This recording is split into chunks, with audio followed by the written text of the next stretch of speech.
Macam mana solat sunat hajat yang diamalkan oleh Rasulullah sallallahu alaihi wasallam menjadi keutamaan kita buat solat hajat hari-hari untuk sesuatu yang kecil.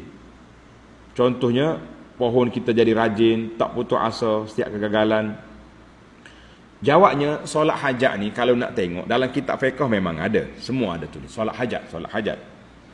Tapi dalam hadis Nabi sallallahu alaihi wasallam taklah hadis itu pun diperbincangkan oleh para ulama tentang kesahihannya.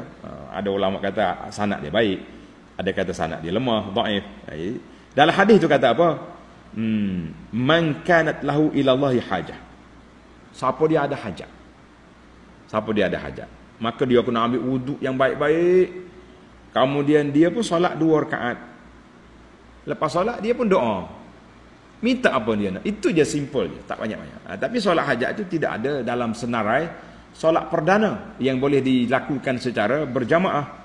Solat jemaah yang dilakukan solat gerhana 2 hari raya, solat minta hujan, solat malam Ramadan. Jadi tapi kita dah jadi perdana. Nak solat hajat mesti panggil ramai-ramai, buat jamuan. Kita kata itu satu perkara. Jadi untuk maklumat penanya ni, tak adalah solat hajat gaya Nabi tu. Sekejap-kejap Nabi pergi perang, esok kita pergi perang, malam ni solat hajat. Tak. Nabi kita bermunajat. Dia ni, Nabi angkat tangan sampai begini, sampai ridak dia ni, kain atas bau dia jatuh. Abu Bakar pegang Nabi. Ya Rasulullah, cukup dah munajat, Allah Ta'ala akan bantu kita. Itu yang ada. Jadi kita tak perlu format yang pelik-pelik. Yang adanya, apa saja yang kita nak minta dengan Allah, kita doa. Doa dalam solat kita. Doa antara azan dengan iqamat. Sebenarnya banyak tempat mustajab doa. Doa di antara azan dengan iqamat pun mustajab. Doa di akhir malam.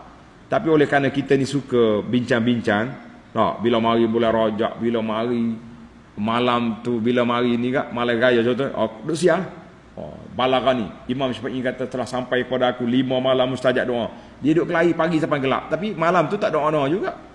Itu yang cerita kita. Jadi nak doa-doa lah. Sama juga dengan bila mari bulan Rajab ni, orang bagi tahu hadis-hadis yang menyebut tentang kelebihan-kelebihan itu tak sahih. Ada pula orang bawa mari Al-Imam Izzuddin Abdul Salam kata, siapa dia larang orang puasa bulan Rajab, itu orang jahil. Jadi kita kena tanyalah balik. Siapa dia duduk sebar hadis palsu bulan Rajab, itu orang apa? Jadi kita kena seimbang. Jangan timbulkan ayat provokasi je. Cakaplah betul-betul. Tentang nak puasa bulan Rajab ini ada hadis gini-gini. Tapi sebagai bulan haram, besar pahala. Silakan. Jadi main. Duk main. Siapa dia larang jadi bodoh. Habis siapa dia galakkan orang buat hadis palsu itu, tarah apa? Kita boleh tanya balik.